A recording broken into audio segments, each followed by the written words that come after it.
Assalamu alaikum dear student, I am Sayyida Arba Fatima. We are doing chapter number 11 chords and arcs grade 10th. Today we are going to prove the last question of this exercise. So let's move towards the light board. Question number 4 is if C is the midpoint of an arc ACB. So if ACB is an arc in a circle, ये हमारे पास circle है student और ए C B represent कर रहा है कि इसको are को रिप्रेजेंट कर रही है।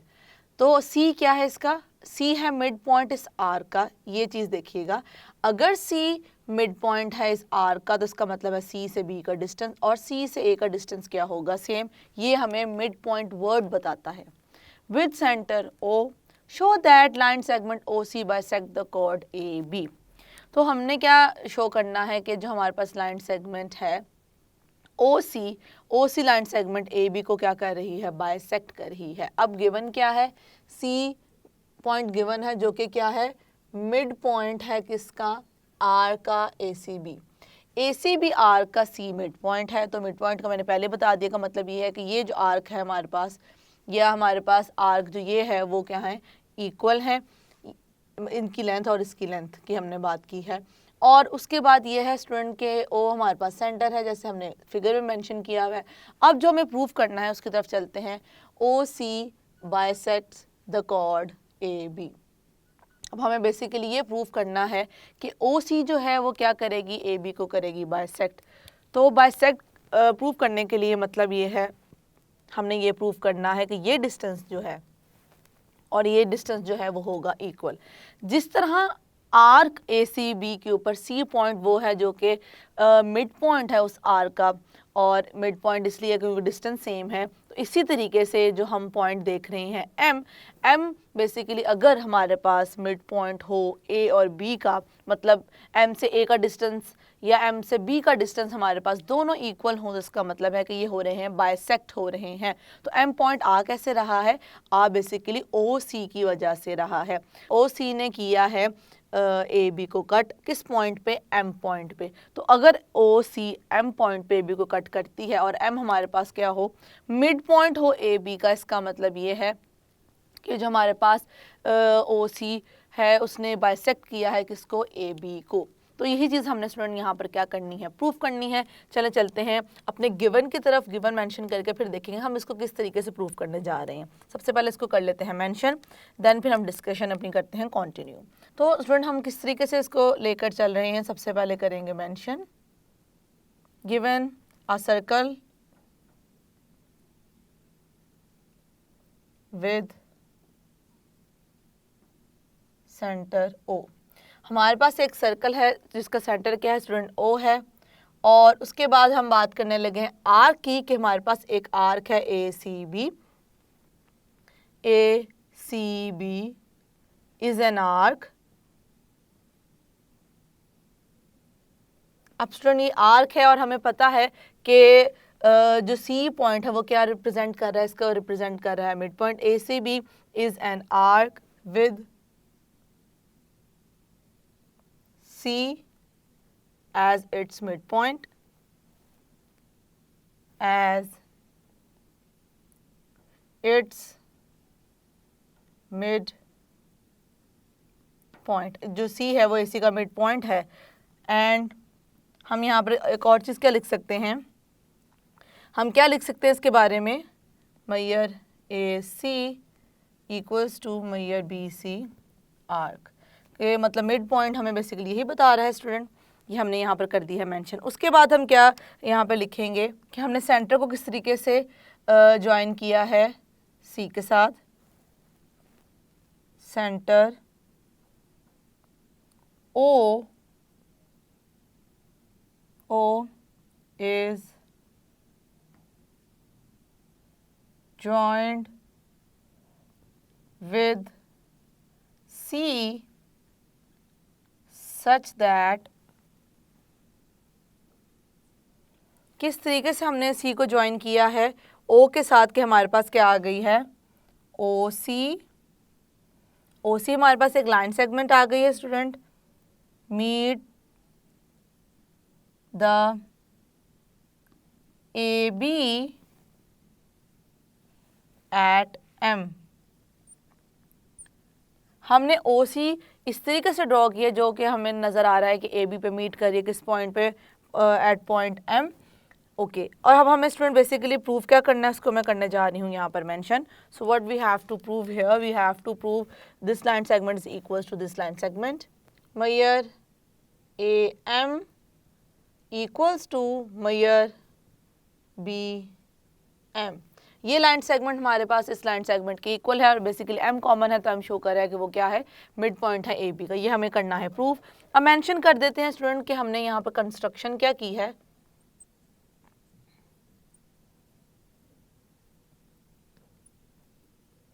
Join centre O with A and B.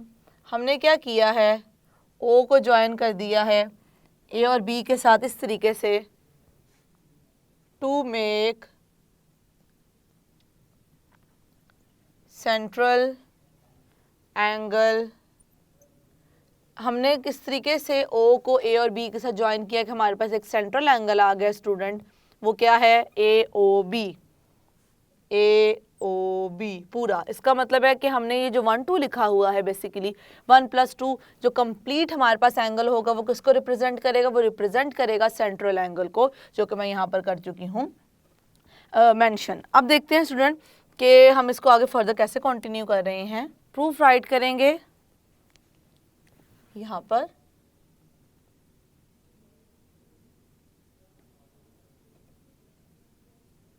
Okay हम अपना प्रूफ थ्रू स्टेटमेंट्स और रीजन करते हैं, स्टेटमेंट्स एंड देयर रीजंस।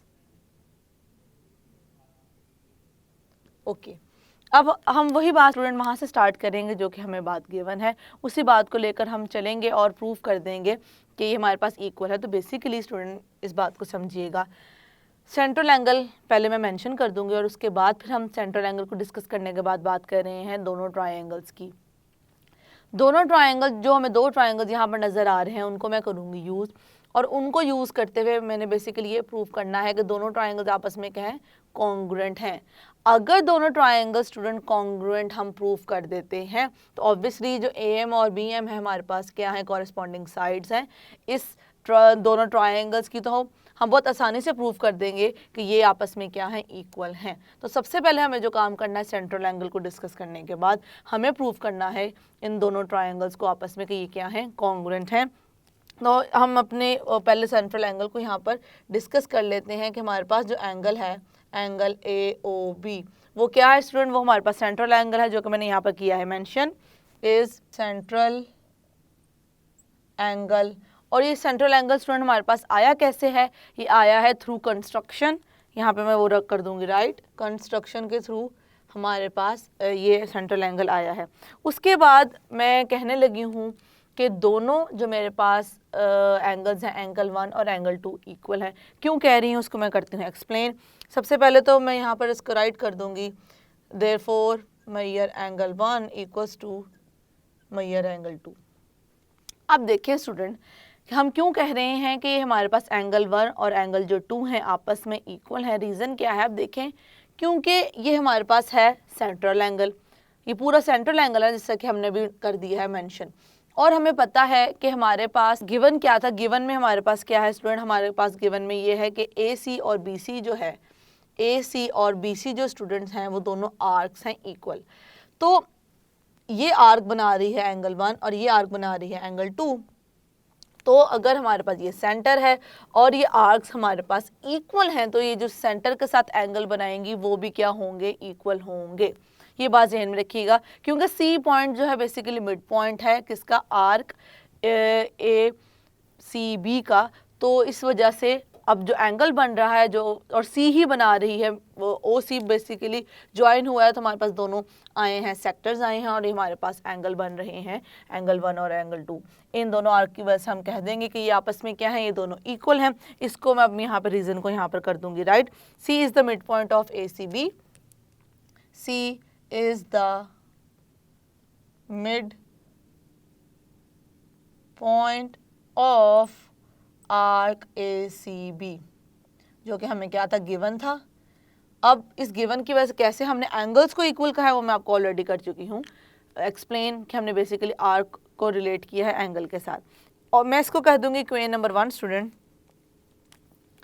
इसको इक्वेशन नंबर 1 कहने के बाद यहाँ तक मैंने अभी, जैसे कि मैंने कहा हम सेंट्रल एंगल को डिस्कस करेंगे, मैंने दोनों को इक्वल यहाँ पे राइट कर दिया, उससे इक्वेशन नंबर 1 के थ्रू कर दिया है राइट। अब बेसिकली मैं क्या करने लगी हूँ, मैं लेने लगी हूँ दो ट्रायंगल्स को, उनकी कॉरेस्पॉन्डेंस लेकर उन्हें मैंने प्रूव करना है कि वो आपस में क्या है, कॉन्ग्रुएंट हैं। तो मैं ट्रायंगल जो ले रही हूँ वो कौन से हैं, AOM in the correspondence of triangle AOM which corresponds AOM correspond to the triangle BOM।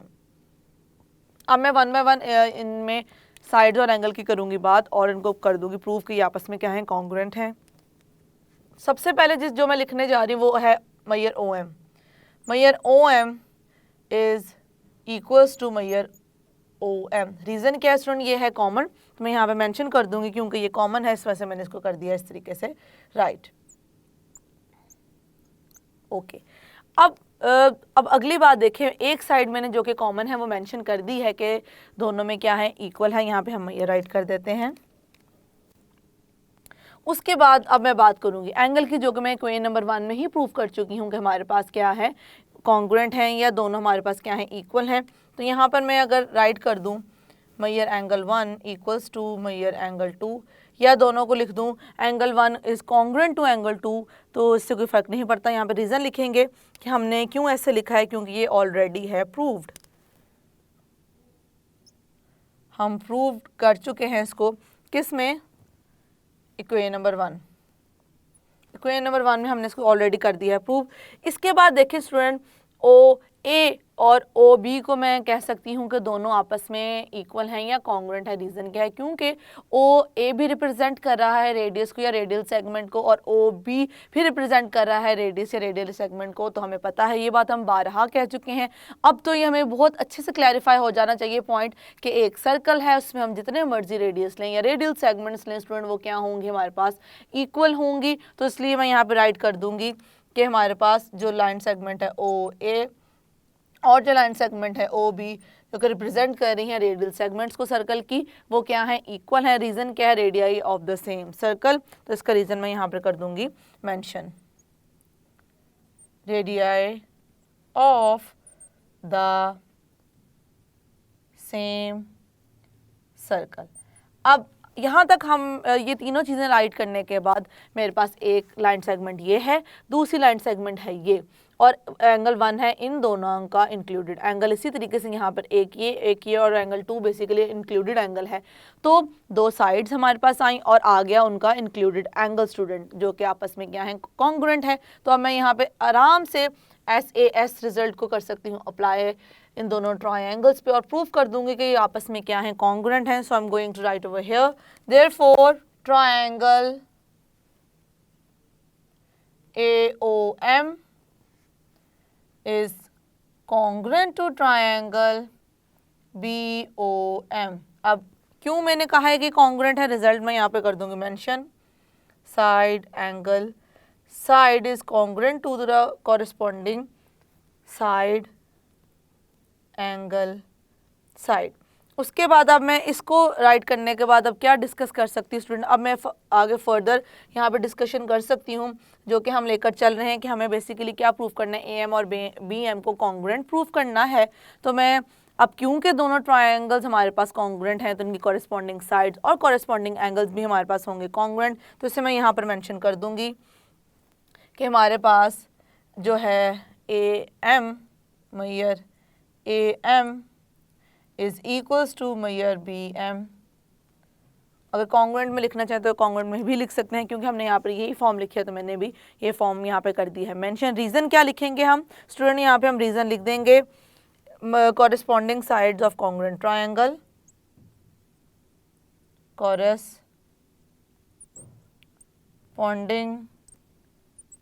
Sides of congruent triangles। Yes student, we have done with the proof.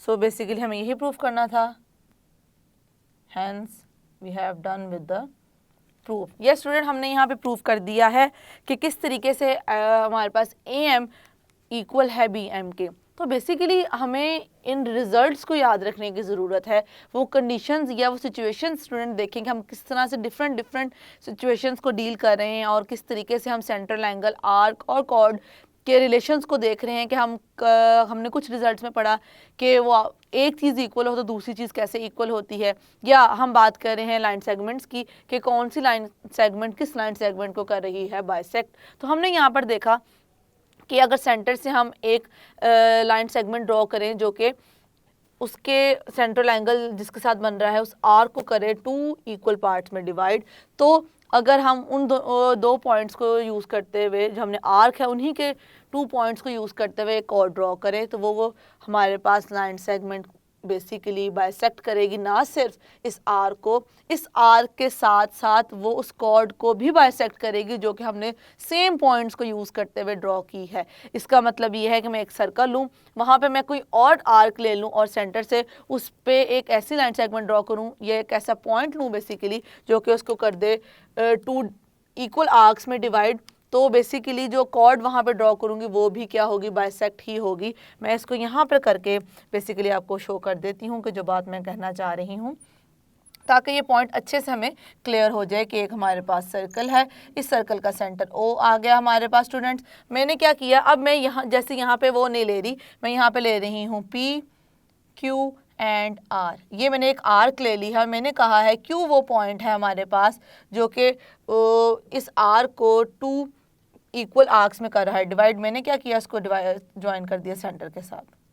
तो हमने ये रिजल्ट अभी समझा, उसी को मैं अप्लाई करने लगी हूँ, तो मैं इसी के 2 पॉइंट्स को यूज़ करती हूँ, तो मुझे ये प्रूव करने की ज़रूरत नहीं है, मैं प्रूव यहाँ पे कर चुकी हूँ कि बेसिकली जो ये पॉइंट है इसको मैं कह देती हूँ लेट्स सपोज टी बेसिकली करेगा बाइसेक्ट इस कॉर्ड पी आर को। तो यही चीज़ हमने आज लर्न की है स्टूडेंट, ट्रायंगल और थ्रू कंस्ट्रक्शन, ये कंस्ट्रक्शन के थ्रू हमने ट्रायंगल ड्रॉ किया और हमने इस बात को कर दिया प्रूफ। तो अब हम अगर ये कॉन्सेप्ट अपने चैप्टर के लास्ट में जब हम करेंगे इसको रिकॉल ऑब्जेक्टिव करते हुए, तो आई होप कि इस तरह के कोई भी आपसे क्वेश्चन पूछा जाएगा तो आप आसानी से कर सकते हैं उसका आंसर। That's it.